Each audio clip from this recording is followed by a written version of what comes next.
जय माता दी दोस्तों, आप सभी का स्वागत है हमारे YouTube चैनल में।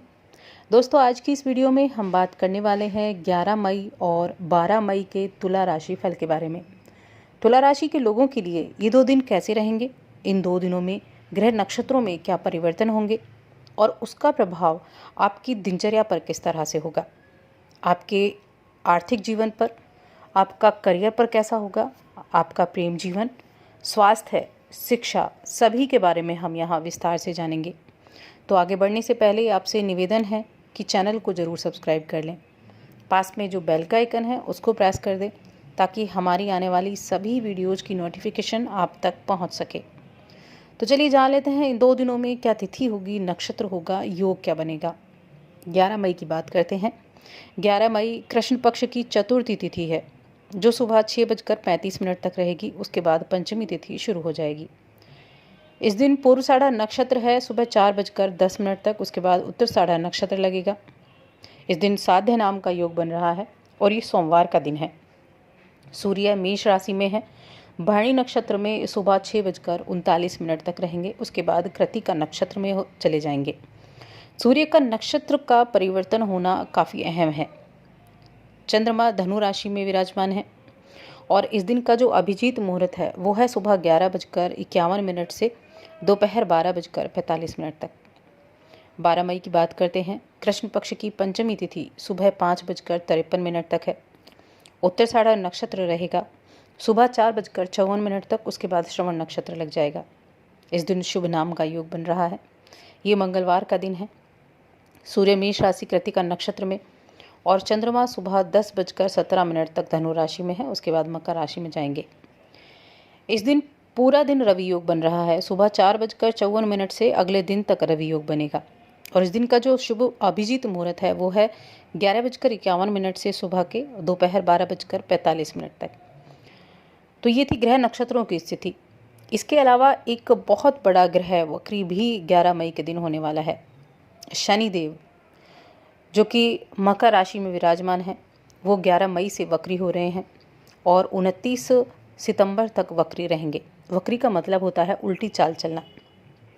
इसका प्रभाव भी आपके जीवन पर देखने को मिलेगा और वो किस तरह का प्रभाव होगा ये भी हम इस वीडियो में जानेंगे। तो चलिए वीडियो की शुरुआत करते हैं और जानते हैं इन 2 दिनों में आपके लिए समय कैसा रहेगा। देखिए, अगर हम चंद्रमा की स्थिति की बात करें तो चंद्रमा आपके तीसरे भाव में है जो कि पराक्रम का भाव है, ऊर्जा का भाव है और साथ ही आपके छोटे भाई बहनों का भाव है। तो यहाँ चंद्रमा की स्थिति आपके लिए इस समय संतुष्टि दिलाने का काम करेंगे, मानसिक स्थिति अच्छी करेंगे, आपके पराक्रम को बढ़ाएंगे।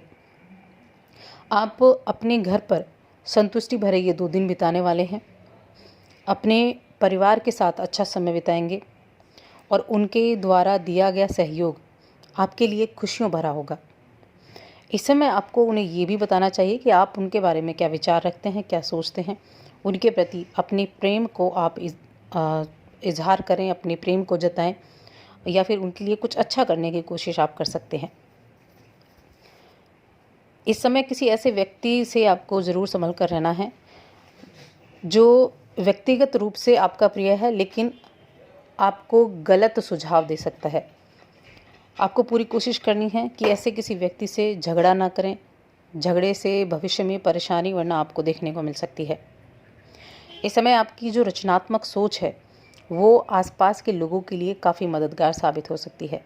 आपकी सोच अच्छी होगी, पराक्रम अच्छा होगा और जिन लोगों की आप मदद कर पाएंगे उन लोगों से आपको दुआएं भी मिलेंगी और आपके मन को शांति भी मिलेगी। आप अगर किसी समस्या को काफ़ी दिनों से हल करने के लिए सुचारू रूप से लड़ रहे थे तो वो समस्या आपकी हल हो सकती है। अपने रचनात्मक दिमाग का उपयोग आप कर पाएंगे और उन सभी परेशानियों का हल ढूंढ पाएंगे जिनका हल आप ढूंढना चाहते थे और इस चतुराई के लिए आपको शाबाशी भी मिलेगी। इस समय शायद आप किसी अपने पारिवारिक व्यवसाय से जुड़ने के बारे में भी विचार कर सकते हैं। इस विचार से आप पहले कुछ घबराए हुए थे लेकिन अब ये विचार आपको अच्छा लग सकता है। तो आप ये प्रस्ताव ज़रूर रख सकते हैं कि आप अगर आपका कोई पारिवारिक व्यवसाय है तो उससे जुड़ जाएं। एक तो खुद पर आपको पूरा भरोसा रखना है और इस प्रस्ताव को स्वीकार करना है, और स्वीकार ऐसे करना है ताकि आपको बाद में पछतावा ना हो। इस बात का आपको ध्यान रखना है कि बाद में किसी तरह का पछतावा ना हो, इसलिए ये चुनाव आपके लिए फिर अच्छा साबित होगा। अगर आप किसी मनोरंजन के उद्योग से जुड़े हैं तो ये आपके लिए फ़ायदे का दिन है। कोई ऐसा अनुबंध, कोई ऐसा काम जो लंबे समय से अटका हुआ था वो पूरा हो जाएगा। आपके करियर की सफलता आपको इस मौके का फ़ायदा उठाने के लिए प्रेरित करेगी। ये व्यावसायिक जो कुछ आपके लिए काम होंगे, संपत्ति का लेन देन या कुछ ऐसा होगा, वो आपके लिए फ़ायदे के लिए रहेगा। किसी भी बात में हिचकिचाना नहीं है, अपने विचारों को खुलकर सामने रखना है, और किसी के साथ शेयर में, साझेदारी में पैसा बिल्कुल नहीं लगाना है। चाहे कोई कितना भी बड़ा लालच दे ले, लेकिन इस तरह की चीज़ों में पैसा आपको नहीं लगाना है। इसके अलावा देखिए, तुला राशि के जो जातक हैं वो स्वभाव में एक योद्धा होते हैं और उनके अंदर गजब की ऊर्जा है, और इन 2 दिनों में आपके अंदर ऊर्जा बहुत अच्छी रहने वाली है। आपकी कार्यकुशलता के दम पर कार्य क्षेत्र में आपको अच्छे परिणाम मिलेंगे। इस समय आपकी एकाग्रता भी कमाल की होगी और अपनी मुश्किल विषयों पर भी आप अच्छी पकड़ आप बना पाएंगे। आपकी संचार क्षमता निखर कर सामने आएगी। आसपास के लोगों को आप अपनी बातें समझा सकते हैं। अब हम बात करते हैं प्रेम जीवन की, पारिवारिक जीवन की। तो अगर आप अकेले माता या पिता हैं तो पार्टनर मिलने की कम संभावना इन दिनों में। आपकी ज़िंदगी में कोई व्यक्ति नया ज़रूर आ सकता है जो आपको हैरत में डाल सकता है। तो इस समय आपको अपने अंदर की आवाज़ सुननी है और वो आपको सही निर्णय देने में सफल होगी। स्वास्थ्य की बात करें तो देखिए, आप अपने खान पीन पर ध्यान रखें, मदिरापान से दूर रहें, ज़्यादा से ज़्यादा पानी पिएंगे और घर का ही खाना खाएंगे तो आपकी पाचन क्रिया ठीक रहेगी और आप खुद को अच्छा महसूस करेंगे, स्वस्थ महसूस आप करेंगे। आर्थिक धन वृद्धि के लिए ये दोनों दिन बहुत अच्छे हैं। आपके लिए ये दोनों दिन अच्छे समय के बनाने वाले हैं। इस समय देखिए, कोई महिला आपके बड़े काम आ सकती है। महिला की मदद से आप आगे बढ़ते हुए नजर आएंगे और महिला की मदद से कार्यक्षेत्र में उन्नति भी होगी। आपकी अपेक्षाओं से इस समय आपके इरादे अच्छे होंगे। कार्यक्षेत्र में आपकी स्थितियां भी अच्छी रहेंगी और देखिए, आपको समझदारी से काम करके सुकून की प्राप्ति भी होगी।